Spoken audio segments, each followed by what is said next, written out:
Equilibrium and pressures. So let's use this as an example. Let's say that we've got hydrogen gas and iodine gas, and we put it in a container so that it establishes equilibrium with hydroiodic acid. We want to write the K expression, and we want to calculate K if these are our following equilibrium concentration. Okay, so we'll write our K expression. K equals the concentration of hydroiodic acid squared over the concentration of hydrogen times the concentration of iodine. So we'll plug in the values we're given. 1.29, which will square, over 0.106 times 0.022. And that's going to give us a K value of 714. So now let's solve for K if the reaction is reversed. So we should remember that K for a reversed reaction equals the inverse of K for the forward reaction.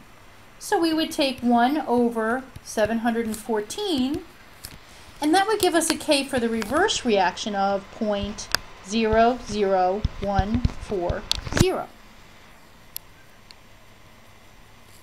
So let's say we want to find the K value for the original equation that's divided by 3. Well, we know that K for this reaction would be K to the 1/3 power.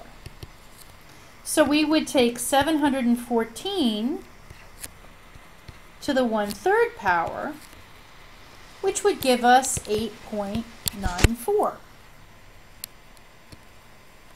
And if we wanted to find the K value for the original equation reversed and 4 times, we would get K for this new reaction would be the inverse of the original K raised to the 4th power, which would give us 3.85 times 10 to the minus 12. So far, we've dealt with equilibrium with respect to concentrations. But we can talk about equilibrium with respect to pressures if we're dealing with gases. So first we have to remember the ideal gas law equation. PV equals nRT. Now for these kinds of problems, our temperature and the volume of the container are held constant. And we know that R is a constant, so that means that pressure and the number of moles are directly related. So we can write a new K expression, which we call our equilibrium expression in terms of pressure. So we'll put this little subscript P here to indicate we're dealing with pressures. And it'll be the partial pressures of the products divided by the partial pressure of the reactants, and we're going to raise those partial pressures to the power of the coefficient in the balanced equation. So it's basically the same expression that we saw before, except now instead of dealing with concentrations, we're dealing with partial pressures. We need to know what the general relationship is between the equilibrium constant in terms of concentrations and the equilibrium constant in terms of pressures. So our equation is Kp equals K times the quantity RT raised to the delta N value. And what that delta N value is the sum of the coefficient of the gaseous products minus the sum of the coefficient of the gaseous reactants. And it's only the gases that we're going to be involving here because gases are the only things that are going to be involved in those partial pressure values. So let's look at an example. Let's say that we're going to take CH3OH and we're going to decompose it into carbon monoxide and hydrogen. And we're told that at 25 degrees Celsius, the partial pressure of CH3OH at equilibrium is 6.10 times 10 to the minus 4 atmospheres. The partial pressure of carbon monoxide at equilibrium is 0.387 atmospheres, and the partial pressure of hydrogen at equilibrium is 1.34 atmospheres. We want to calculate K. Well, what we'll have to calculate first is Kp, since we're given pressures, and then we can do a conversion from Kp to K.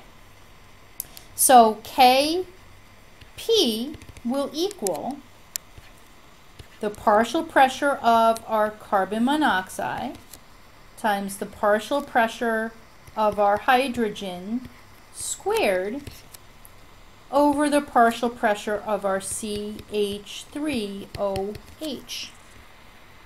So we'll plug in the numbers that were given.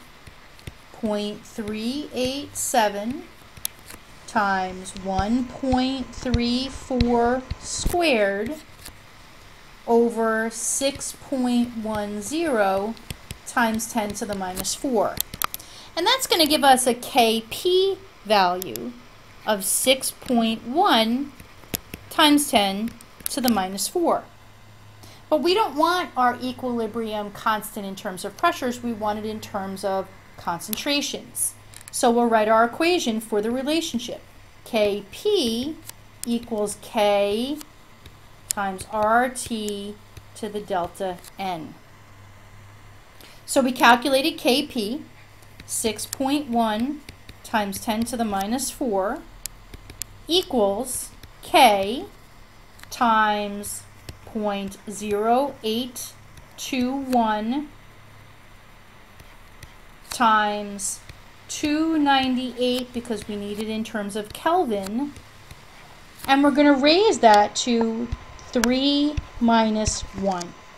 Since the sum of the coefficients of the products is 3 and the sum of the coefficients for the reactants is 1. So this here will give us 599. We'll divide by 599 and K will equal 1.0 times 10 to the minus 6 in terms of concentrations.